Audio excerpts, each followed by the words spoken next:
Well, greetings and salutations, everybody, and welcome back to a brand new episode of Some Bond Geek Talks About with me, your host. The name's Stevens, Henry Stevens. Everybody, how'd you do? Hope you're all well. Hope you're enjoying a good Bond book, a good Bond game, a good Bond film, a good James Bond, whatever passes your fantasy here and makes you part of the great James Bond fan community. It's such a wonderful place to be. Because today, everybody, we're going to discuss something a bit close to my heart, actually, which is in essence why I think the James Bond formula is actually really important and the argument between straying away from it or sticking to it. But before we get there, everybody, can I just ask, and please beg, just to do a little bit of house cleaning as well here. First off, can I ask, if none of you have subscribed yet to watching the channel, can I ask, why not? You're missing out on the content, people. Why don't you give a subscribe button click down below. Don't forget to also click the notification bell icons right down there to receive future updates and videos whenever they come about. And forget always, everybody, just a massive thank you from me to you for being here and just being part of the Some Bond Geek Talks About community. It's always great to have you here, and it's always great to hear your thoughts and opinions. I love them. But everyone, so now, everybody, when I say the James Bond formula, a lot of people, I think, will have very different variations of what they feel the ingredients to a good James Bond film should be. Now, I've compiled a list of 6 things that really, when I ever go see a new Bond film, this has been ever since really seeing my first James Bond film in the cinema, which was Die Another Day.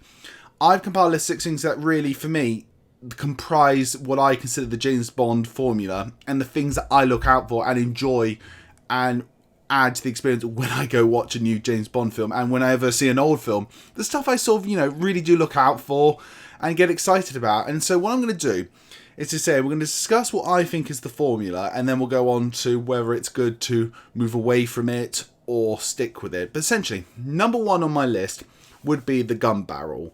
Now, everybody, for those of you who have followed me for a while, those who haven't, let me just explain. I have done a whole video on this channel, which I'll put a link in the description down below, which is why I think the Gunbarrel is important. I go into a lot more detail there about it, but just to give a brief synopsis here, everybody. Essentially, I feel like the Gunbarrel is almost like an important, if you will, teleportation device.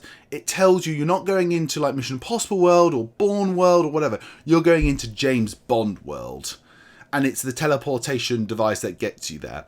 But as I say, there's more details on it down below. The second thing for me, what is important in the Bond formula is the pre-title sequence and the title sequence. Now, it can be anything related to the film that comes afterwards. It can be standalone, but it's important to have a really good title sequence in the film.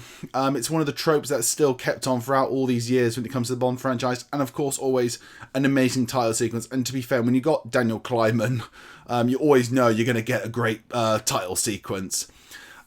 After that, really, everybody, the next thing I have in what I think is part of my successful Bond formula is 2 things. It's the briefing scene with M and the Q scene. When it comes to the M scene, I don't mind if it's used as exposition. I'm perfectly okay with that. But the thing I really do like in a Bond film is it's when M gives the mission. Example of that is in GoldenEye, where M says, I want you to find GoldenEye, find out who took it, what they're planning to do with it, and stop it.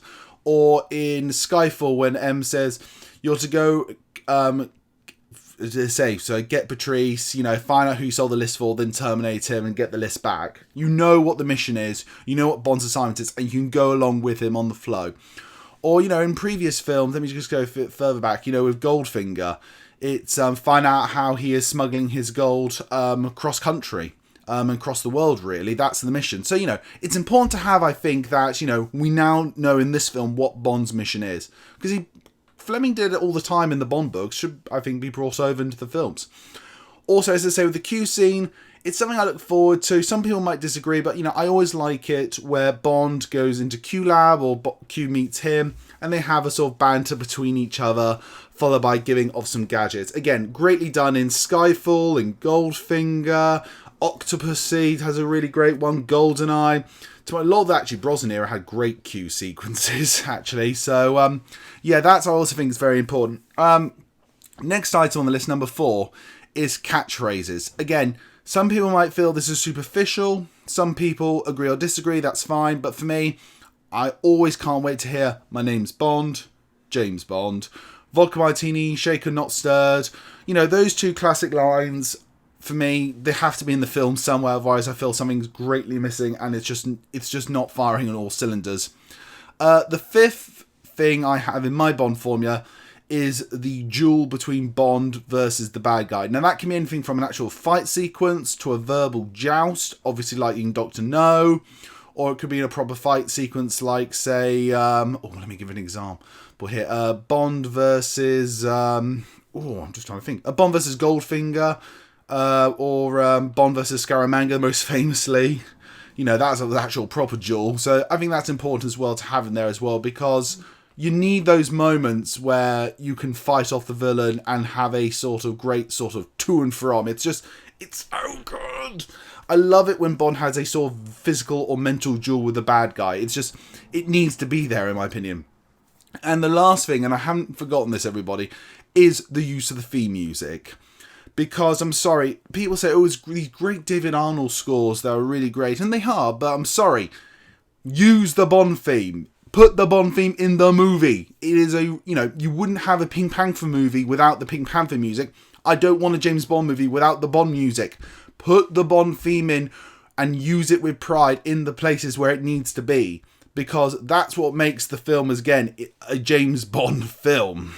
So yeah, just to sum up everybody. So, these are the 6 things that I feel are important. The Gunbarrel sequence, the pre-titles and title sequence, the briefing with M and the Q Lab sequence, the catchphrases, the banter between Bond and the villain, and the use of the Bond music. Now, you might have different things that you would put on your Bond formula list, which is fine. You might have more than me, you might have less than me. That's great. Perfect example I was talking about earlier. Comment down below and tell me what your formula is. But there has been recently this idea in the films that maybe trying to reinvent the formula or stray away from it. You don't have to always do the formula. And to be honest, for me personally, I'm on the side of, I think that's absolutely ridiculous. I don't get why going against the formula, because certainly from my perspective, the formula is stuff that makes it James Bond.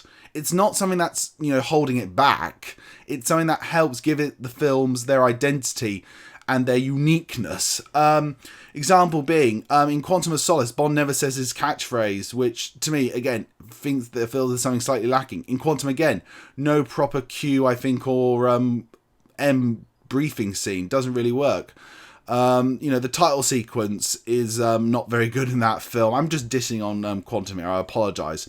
But to me, the lower films in the list are the ones that don't really follow the formula, I think, overall that well. But again, that's just my personal opinion.